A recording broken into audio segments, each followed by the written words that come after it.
Selamat pagi anak-anakku semuanya. Bagaimana kabar hari ini? Jumpa kembali pada pembelajaran tema.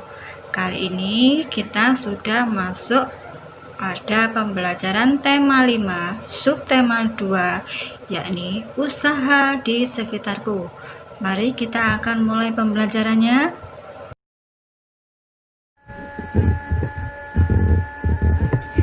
Usaha apa yang ada di sekitarmu dan apakah manfaat usaha di sekitarmu? Setiap manusia berusaha untuk memenuhi kebutuhannya. Ada banyak cara yang dilakukan untuk dapat memenuhi kebutuhan. Salah satunya dengan berwira swasta. Usaha yang biasanya ditemui di lingkungan sekitar adalah usaha dagang dan usaha jasa. Dalam melakukan usaha tentunya dibutuhkan peranan pihak lain. Oleh karena itu, untuk memperoleh sumber daya tersebut dibutuhkan kerjasama dengan negara lain. Kerjasama tersebut dikenal dengan perdagangan antar negara. Salah satu contohnya adalah kerjasama di antara negara-negara ASEAN.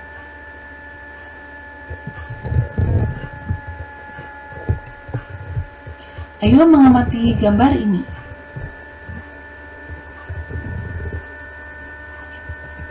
Fotokopi, pangkas rambut, dan bengkel. Sumber daya manusia dan peralatan yang digunakan tentunya diambil dari dalam negeri maupun dari luar negeri.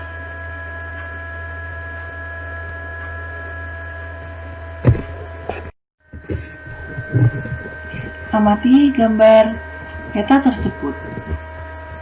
Ada negara Myanmar, Thailand, Kamboja, Singapura, Indonesia, Laos, Vietnam, Malaysia, Filipina, dan Brunei Darussalam. Dalam menjalankan roda perekonomian, suatu negara tidak dapat berdiri sendiri. Namun, diperlukan kerjasama dengan negara lain. Salah satunya adalah kerjasama di antara negara-negara ASEAN.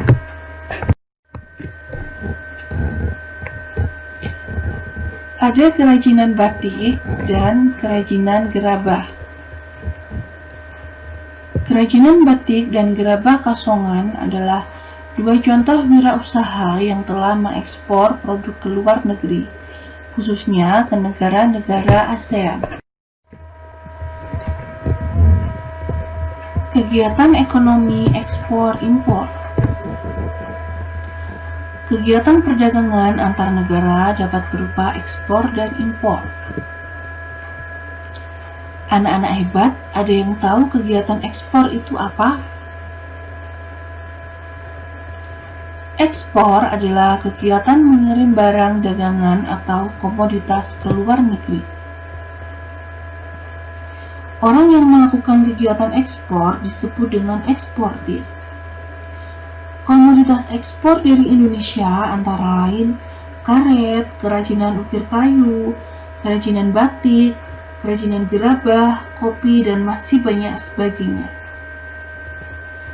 Dalam kegiatan ekspor terdapat beberapa pelaku kegiatan. Pelaku kegiatan ekspor yaitu produsen eksportir.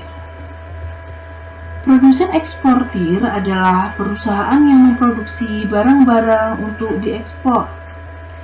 Produsen eksportir tidak menggunakan jasa perantara pedagang ekspor.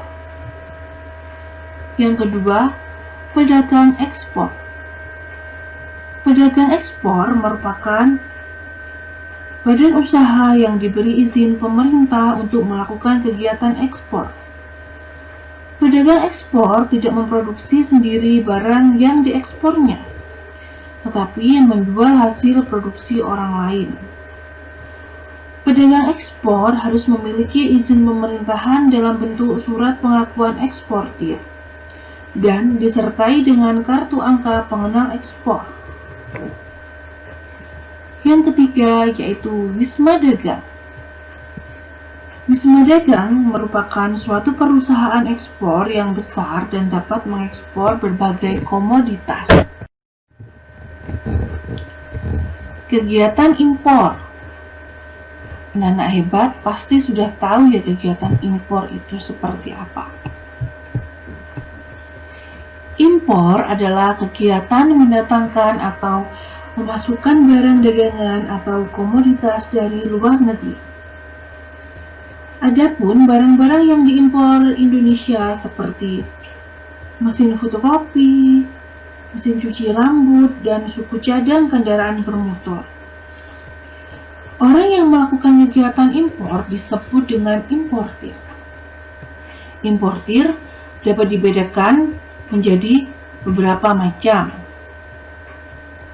yaitu yang pertama, importir umum merupakan pihak yang memperoleh izin untuk mengimpor barang dengan tujuan untuk diperjualbelikan kembali di pasar dalam negeri. Yang kedua, importir terbatas merupakan pihak yang memperoleh izin perdagangan umum untuk mengimpor barang-barang tertentu sebagaimana telah diarahkan oleh pemerintah. Yang ketiga, importir produsen. Importir produsen adalah produsen yang memiliki izin dari pemerintah untuk mengimpor barang yang dibutuhkan dalam proses produksinya. Untuk memperlancar kerjasama di bidang perdagangan ini, Indonesia dan negara-negara ASEAN lainnya menyepakati dibentuknya AFTA atau ASEAN Free Trade Area. Adalah wujud dari kesepakatan negara-negara ASEAN untuk membentuk suatu kawasan yang bebas perdagangan. Dengan demikian, setiap usaha yang dijalankan dapat memenuhi kebutuhan sumber dayanya, terutama di kawasan ASEAN. Komoditas ekspor Indonesia di berbagai negara ASEAN. Indonesia merupakan negara yang kaya akan sumber daya alam dan budayanya, di mana dengan kekayaan yang dimiliki tersebut, negara Indonesia dapat melakukan kegiatan ekspor. Contohnya, batik dan gerabah merupakan hasil kebudayaan Indonesia yang telah diekspor ke negara ASEAN. Untuk melakukan komoditas ekspor, tentunya dibutuhkan komoditas. Komoditas merupakan barang atau jasa yang diperdagangkan. Komoditas yang diekspor di Indonesia ke berbagai negara ASEAN dan negara-negara lainnya dibedakan menjadi dua, yaitu yang pertama, migas, meliputi minyak mentah, hasil minyak olahan, dan gas alam. Minyak merupakan sumber energi dan bahan bakar utama di dunia. Kebutuhan minyak semakin besar seiring dengan bertambahnya penggunaan kendaraan bermotor dan alat-alat listrik. Yang kedua, non-migas.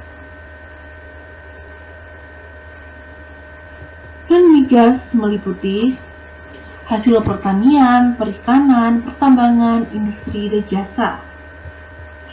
Komoditas pertanian seperti kedelai, jagung, beras, dan tebu. Perikanan meliputi udang, ikan tuna, ubur-ubur, kerang, dan mutiara. Pertambangan meliputi batu bara, besi, baja, timah, dan tembaga. Jasa meliputi kegiatan pariwisata dan pengiriman tenaga kerja. Selama ini, Indonesia telah mengirimkan tenaga kerja ke berbagai negara, misalnya Arab Saudi, Hong Kong, Singapura, dan Malaysia.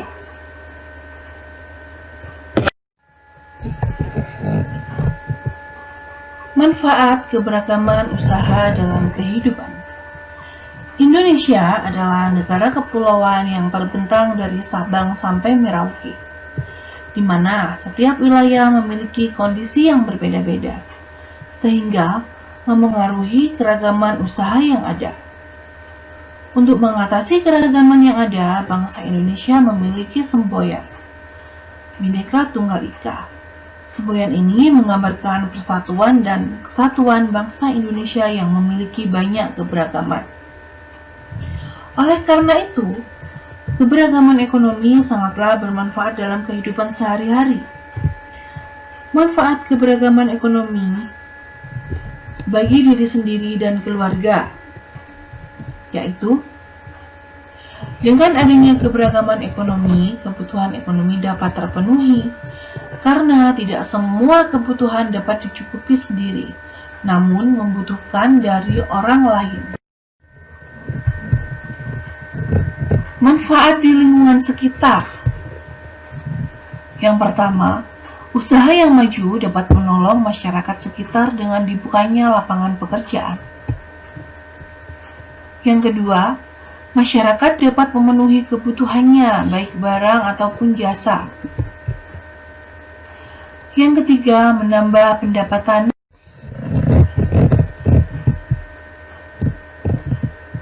Bagaimana cara menghargai keragaman ekonomi agar tidak menimbulkan perpecahan dan perselisihan?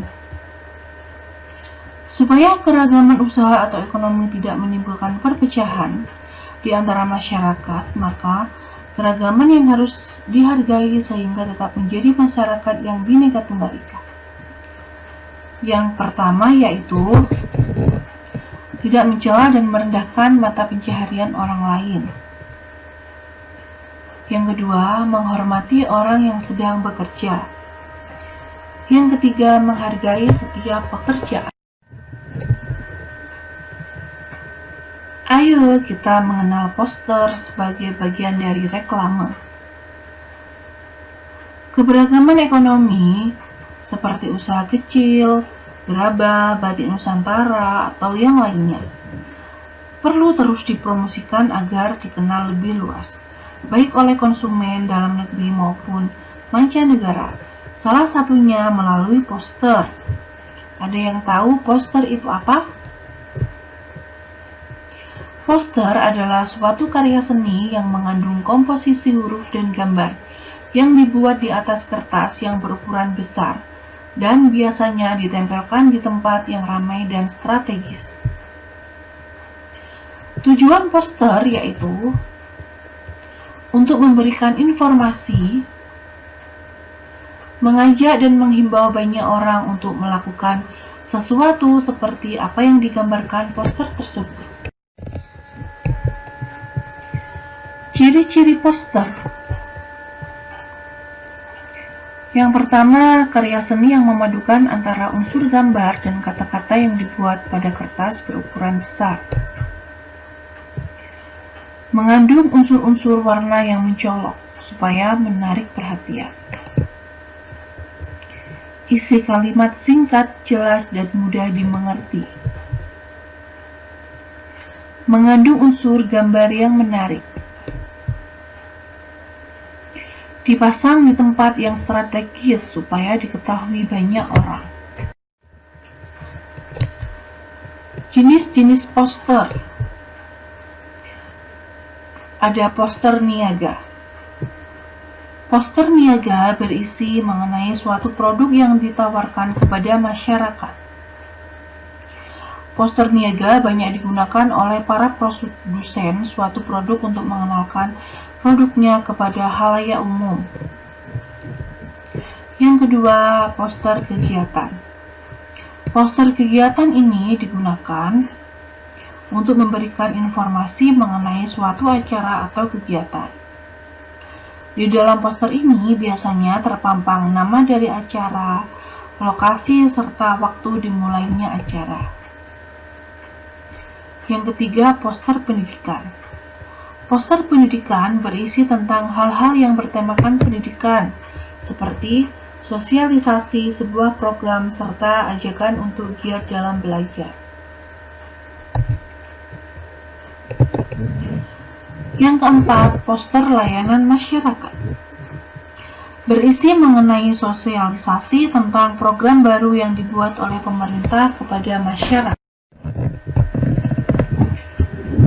Langkah mendesain poster dengan tangan. Yang pertama, siapkan kertas polos, pensil, dan pensil warna.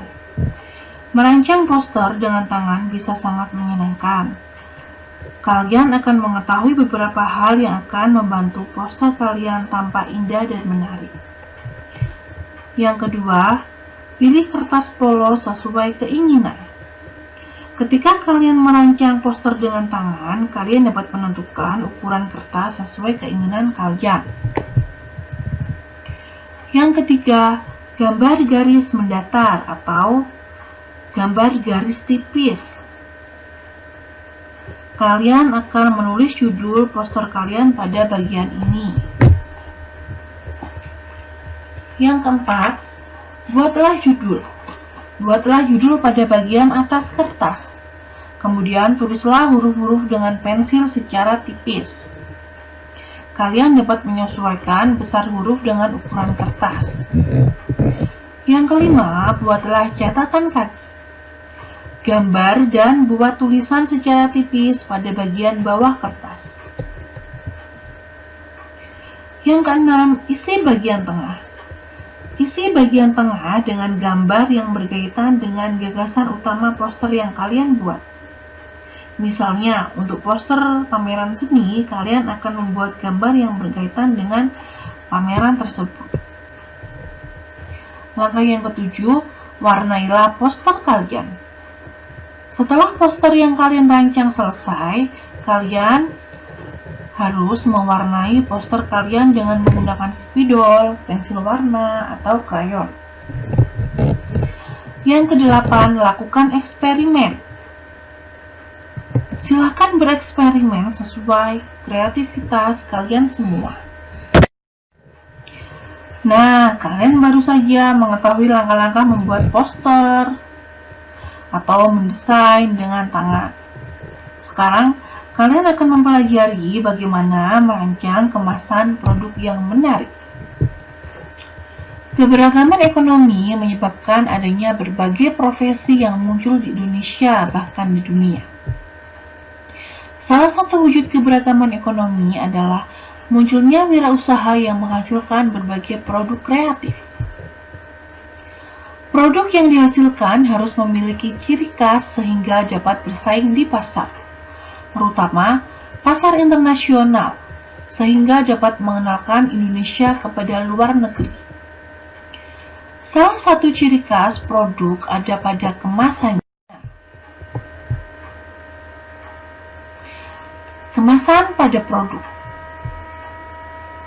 Contoh kemasan snack atau makanan ringan. Yang kedua, kemasan minuman. Yang ketiga, kemasan Mama Lime atau Mama Lemon. Dari tiga gambar tersebut, kemasannya itu berbeda-beda.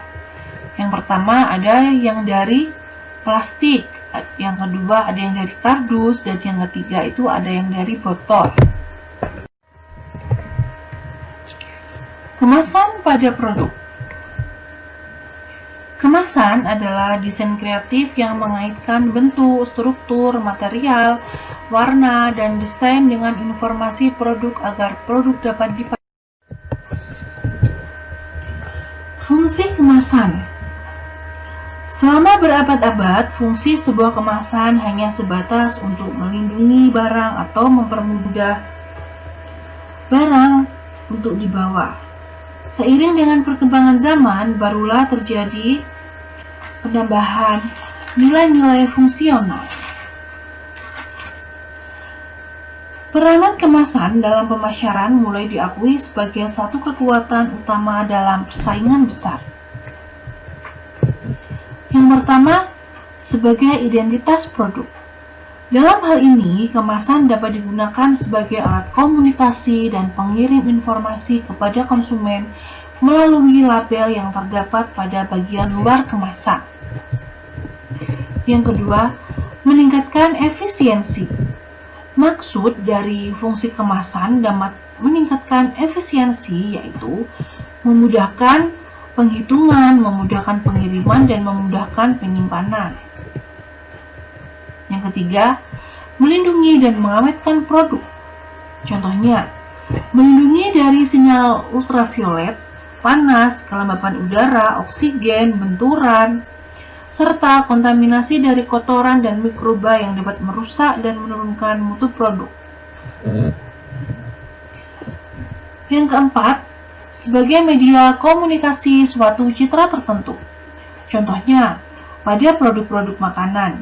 Dari kemasannya, orang yang sudah dapat mengenali rasanya, walaupun tidak ada pesan yang ditulis pada kemasan tersebut, ciri pada kemasannya mengkomunikasikan suatu citra yang baik.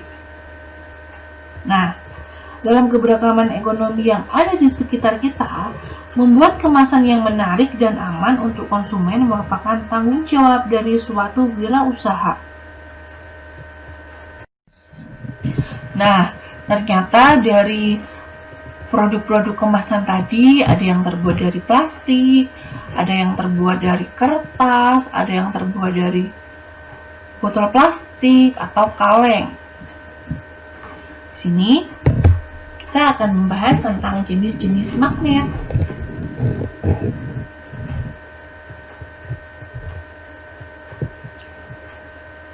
Yang pertama, yaitu benda magnetis, adalah benda-benda yang terbuat dari bahan-bahan yang mengandung unsur magnet atau logam yang dapat berinteraksi dengan magnet. Kebanyakan benda magnetis adalah logam, namun tidak semua logam dapat ditarik oleh magnet.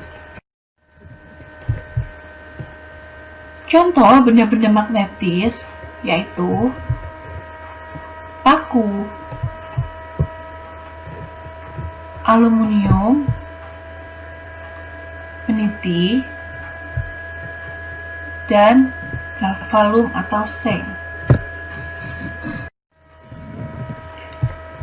Yang kedua, benda non-magnetis adalah benda yang sebagian besar mengandung bahan yang tidak dapat ditarik oleh magnet.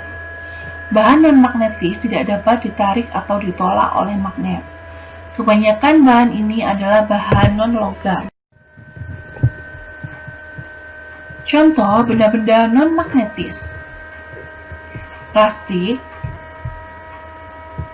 karet, kertas.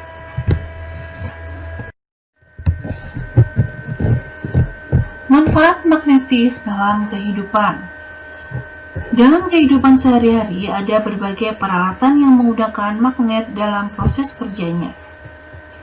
Hal tersebut karena magnet memiliki banyak manfaat bagi kehidupan manusia. Contohnya, ujung gunting yang terbuat dari magnet dapat digunakan untuk memudahkan mengambil jarum jahit. Yang kedua, papan catur menggunakan magnet agar buah catur tidak mudah terguling. Yang ketiga, bel listrik memanfaatkan magnet untuk menggerakkan pemukul lonceng. Formulir. Formulir itu adalah lembar yang berisi informasi tentang data diri dan hal lain sesuai dengan fungsi formulir tersebut. Tujuan formulir yaitu untuk mempermudah dalam mengklarifikasi data, prosedur kerja, dan mendapatkan informasi data diri seseorang. Misalnya, jika kamu hendak mengisi formulir untuk mendaftar kegiatan ekstrakurikuler, dalam formulir tersebut biasanya akan berisi poin-poin yang berupa nama, usia, kelas, pilihan ekstrakurikulermu. Jenis formulir itu ada bermacam-macam, di antaranya yang pertama ada formulir pendaftaran, ada formulir kartu anggota, ada wesel pos, ada daftar riwayat hidup, dan ada formulir slip tabungan. Fungsi formulir yang pertama yaitu untuk mencari keterangan tertentu. Yang kedua, untuk mencari bukti fisik. Maksudnya lembar form yang kalian isi itu untuk dijadikan bukti fisik. Yang ketiga, menyampaikan informasi yang sama kepada beberapa bagian yang berbeda.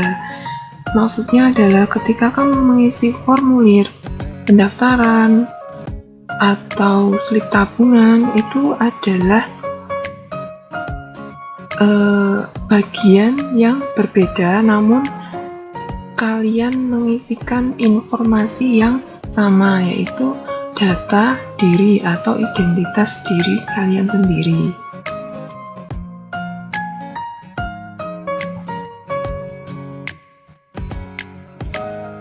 Petunjuk pengisian formulir itu merupakan panduan yang dapat digunakan saat akan mengisi sebuah formulir.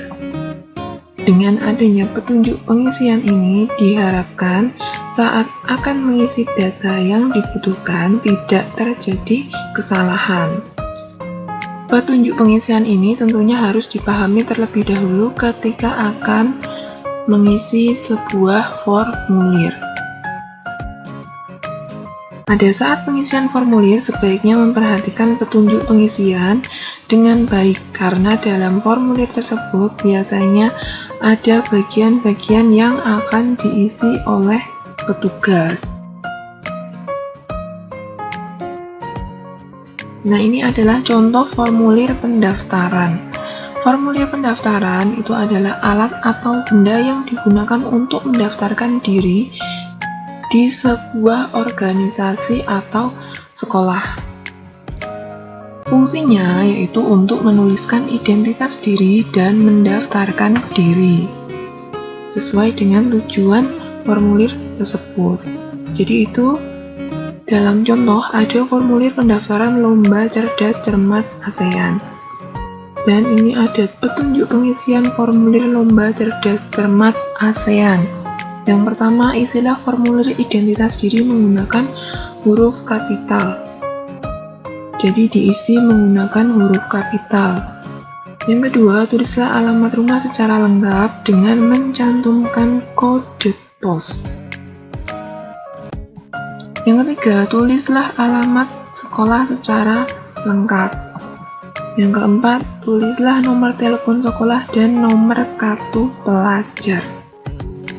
Yang kelima, tulislah jenis lomba yang akan diikuti. Dan jangan lupa setelah itu ditandatangani dengan menuliskan nama lengkap.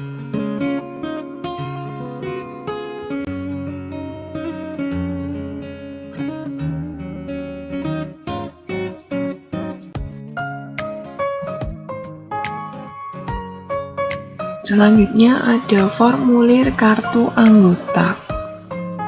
Nah, di situ ada formulir pendaftaran anggota perpustakaan SD Negeri Bahagia.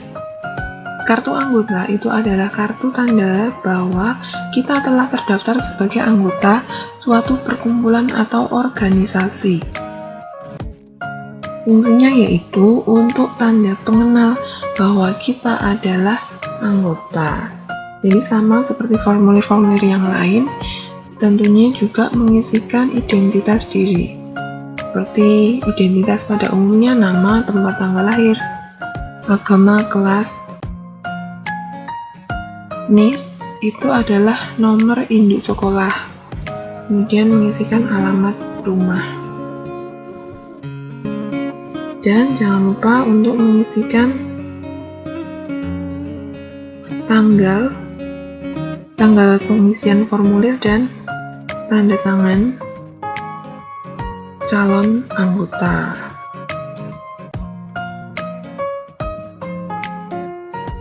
Nah, ini selanjutnya adalah formulir pengiriman uang melalui bank. Itu adalah formulir slip setoran. Ketika ingin mengirimkan uang di bank, maka mengisi formulir setoran. Formulir tersebut berisi data pribadi seperti nama lengkap, nomor KTP, alamat, nomor telepon, dan isian lain yang diperlukan oleh bank. Pengiriman uang dalam bank sering disebut dengan istilah transfer. Banyak cara melakukan pengiriman uang dari mesin ATM, internet, aplikasi telepon seluler, atau dapat langsung datang ke bank. Kalau kalian datang langsung ke bank, maka harus mengisi formulir bukti setoran. Dan di situ ada bagian-bagian yang harus diisi. Yang pertama adalah tanggal kalian menyetorkan uang. Kemudian mengisi jenis rekening. Kalau kalian termasuk nasabah dari bank tersebut, maka harus mengisi jenis rekening. Maksudnya nasabah adalah anggota, terdaftar sebagai anggota dari bank tersebut.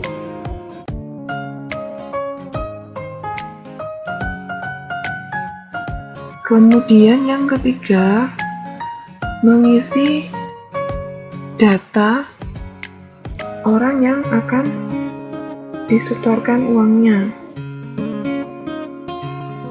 Ada nomor rekening customer, nama pemilik rekening, dan berita keterangan. Ini adalah data si penerima uang atau data orang yang ingin kita beri atau kita setorkan uangnya. Kemudian yang keempat adalah mengisi data diri nama penyetor atau orang yang melakukan pengiriman uang. Ada nama penyetor, alamat penyetor, dan informasi penyetor. Kemudian yang kelima, mengisi kurs. Kurs itu adalah nilai mata uang suatu negara yang dinyatakan dengan nilai mata uang negara yang lain. Misalnya kalau Indonesia itu kan rupiah, maka kursnya adalah IDR atau Indonesian Rupiah. Kemudian yang keenam, mengisi total jumlah uang. Yang ketujuh, mengisi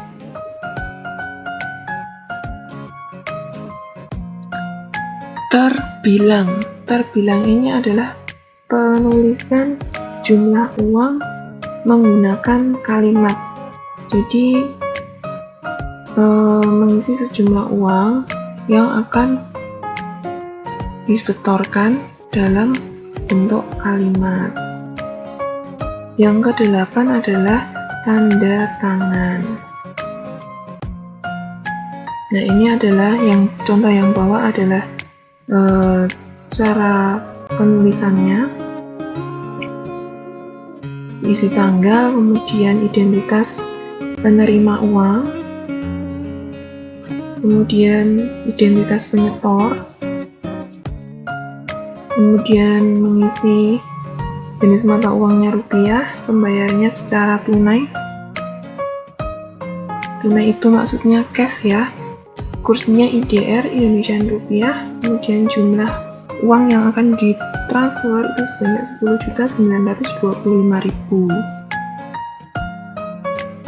Nah, ini terbilang mengisikan sejumlah uang dalam bentuk kalimat, kemudian tanda tangan, dan selanjutnya diserahkan ke petugas bank, dan petugas bank akan melakukan verifikasi.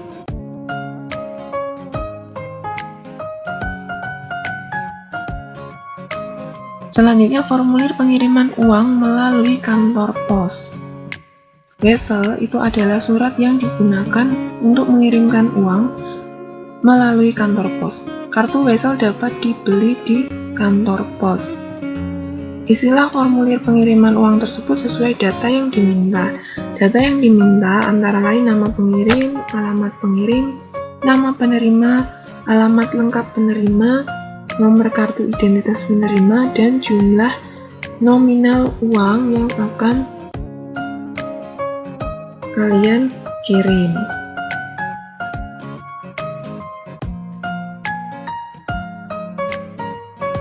Kemudian setelah itu serahkan formulir yang telah diisi beserta uang yang akan dikirim kepada petugas.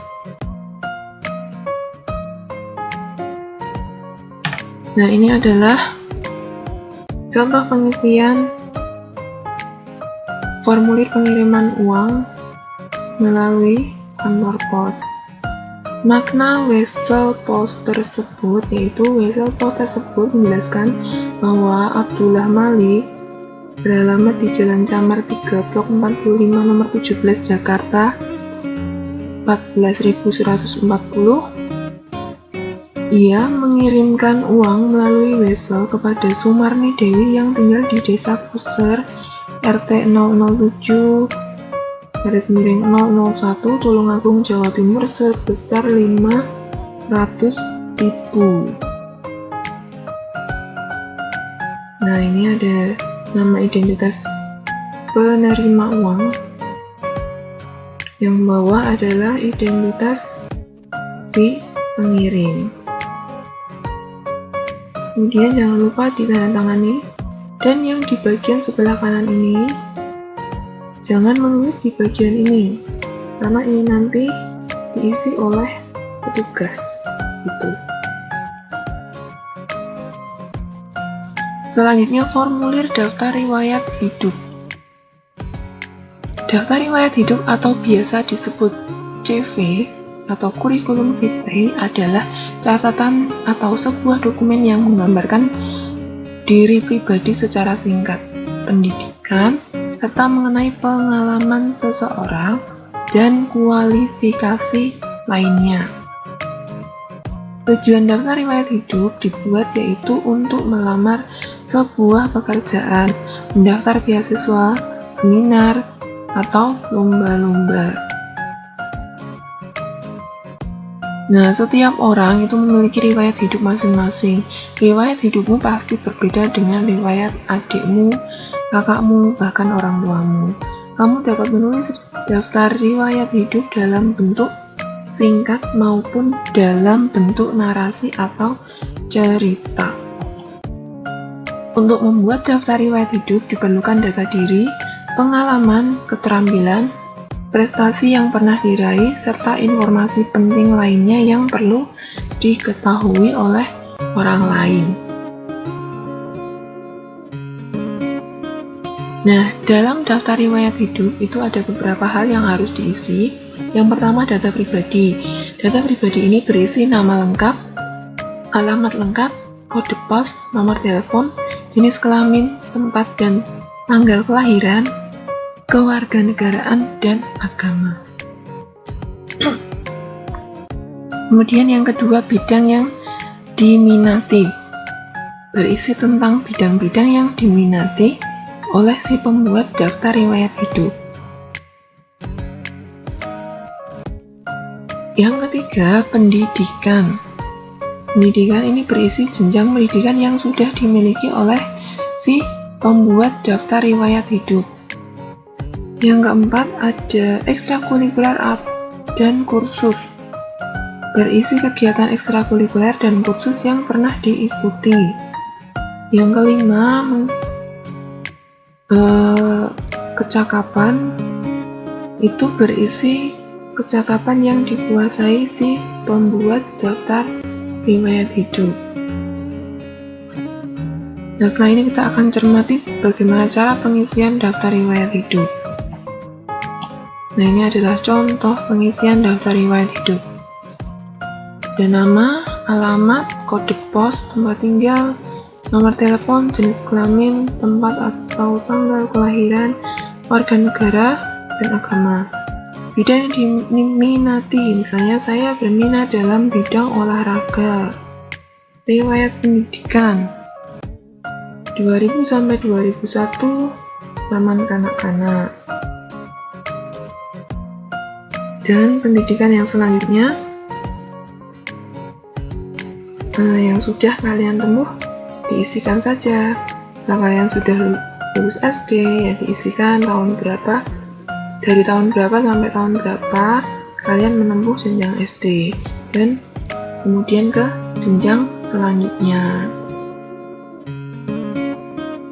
Kemudian ekstrakurikuler dan kursus yang pernah diikuti, misalnya contohnya adalah kepramukaan, kecakapan, ini meliputi keterampilan.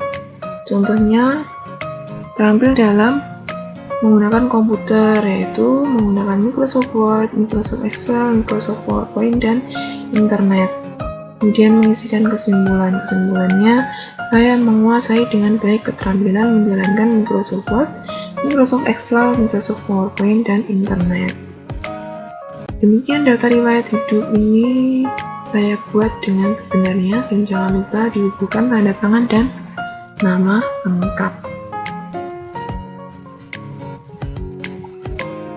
Selanjutnya formulir pengiriman barang dalam negeri. Nah, ini ada data penerima yang harus diisikan, isi identitas diri, si penerima dan alamat, serta nomor telepon.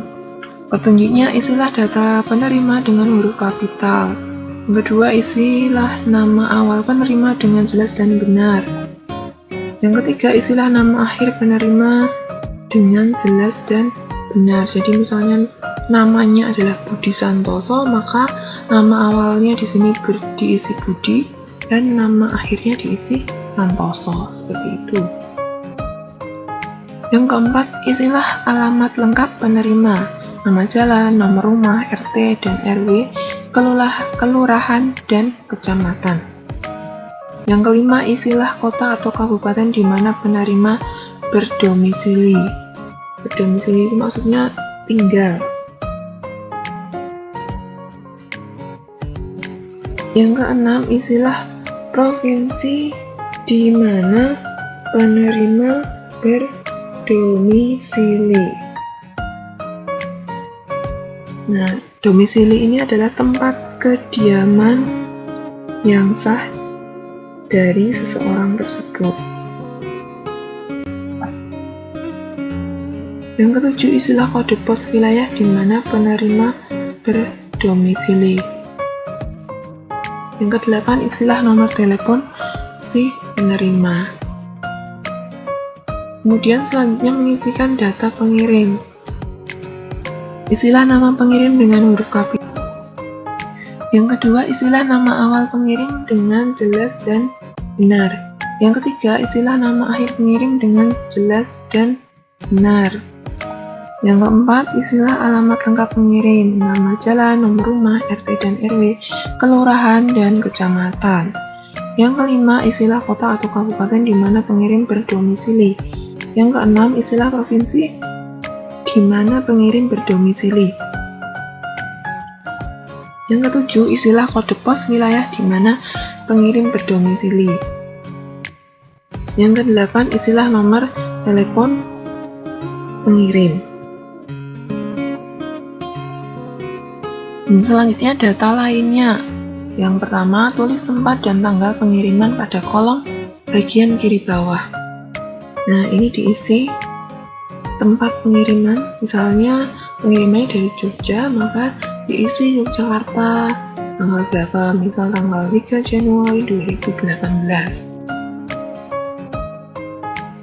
Yang kedua, tulis tanda tangan dan nama jelas pada kolom bagian kiri bawah. Jadi di sini kalian yang mengirimkan barang harus tanda tangan dan mengisikan nama lengkap. Yang ketiga, kolom yang berada di bagian kanan bawah untuk tanda tangan petugas. Jadi ini nanti yang mengisi adalah petugas, diisi tanda tangan petugas. Nah, formulir tersebut hanya merupakan salah satu contoh formulir pengiriman barang. Setiap lembaga atau perusahaan dapat membuat formulir dengan data dan format yang berbeda.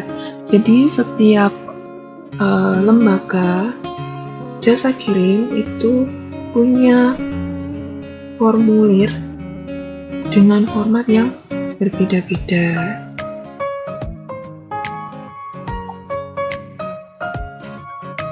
Nah, ini adalah contoh pengisian formulir pengiriman barang dalam negeri.